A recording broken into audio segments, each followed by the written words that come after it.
जय श्री कृष्णा। आप सभी भक्तों का हमारे YouTube चैनल आध्यात्म मंथन में स्वागत है। आज हम इस वीडियो के माध्यम से कार्तिक मास के 12वें अध्याय का श्रवण करेंगे। तो चलिए सुनते हैं कार्तिक मास का 12वां अध्याय।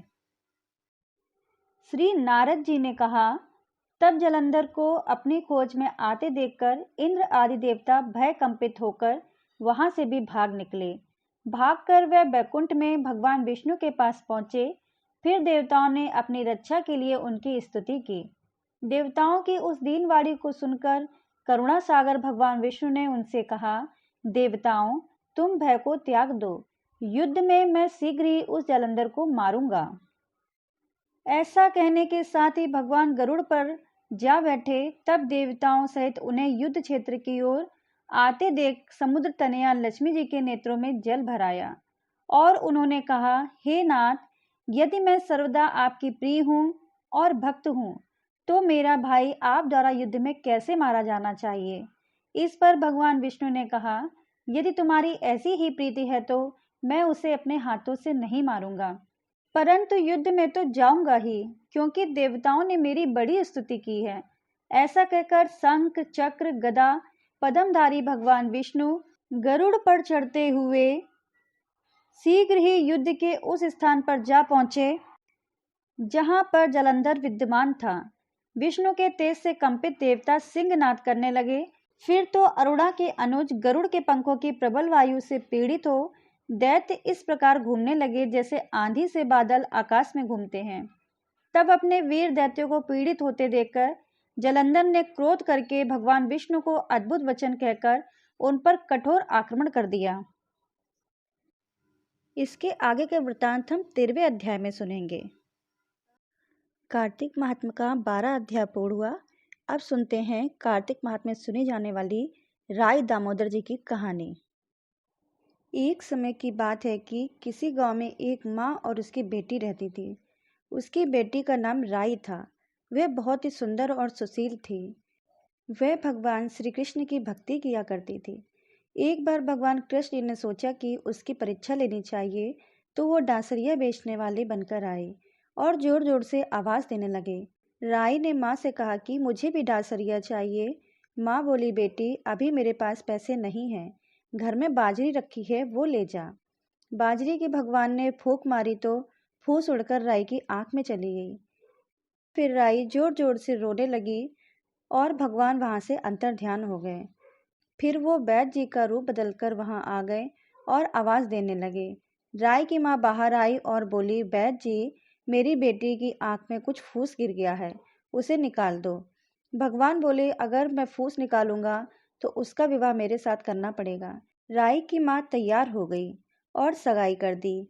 कार्तिक शुक्ल की एकादशी के दिन विवाह करना निश्चय हुआ। माँ सोचने लगी कि बेटी को क्या दूं।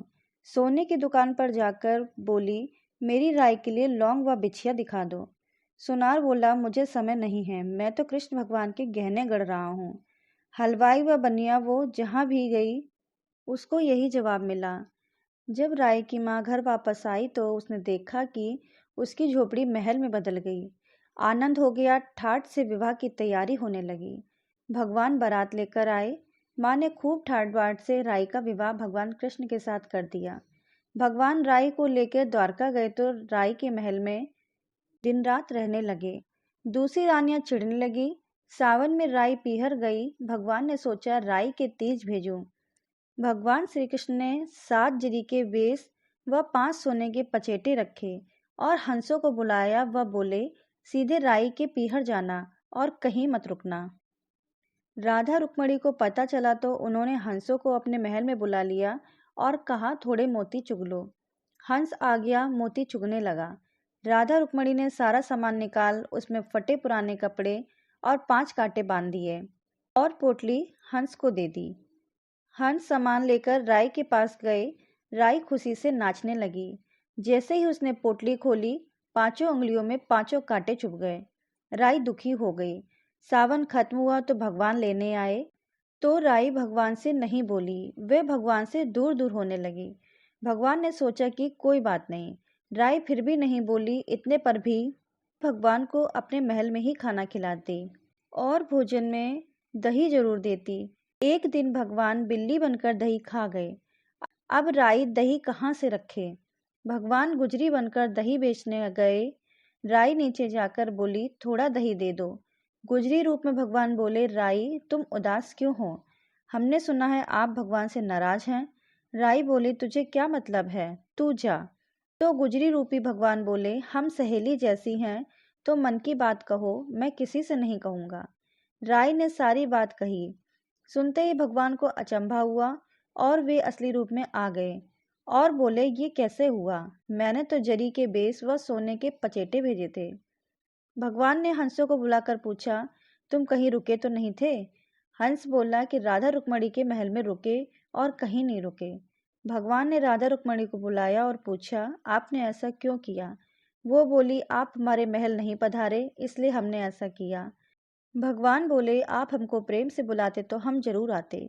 फिर भगवान बोले, कार्तिक का महीना राई को दूंगा, 5 दिन पचतीत्या राधा रुक्मणी को व 11 सत्यभामा को दूंगा। भगवान ने सबको मान दिया। हे भगवान, जैसे आपने राधा रुक्मणी और राई को मान दिया, वैसे सभी को मान देना। बोलो राई दामोदर भगवान की जय हो।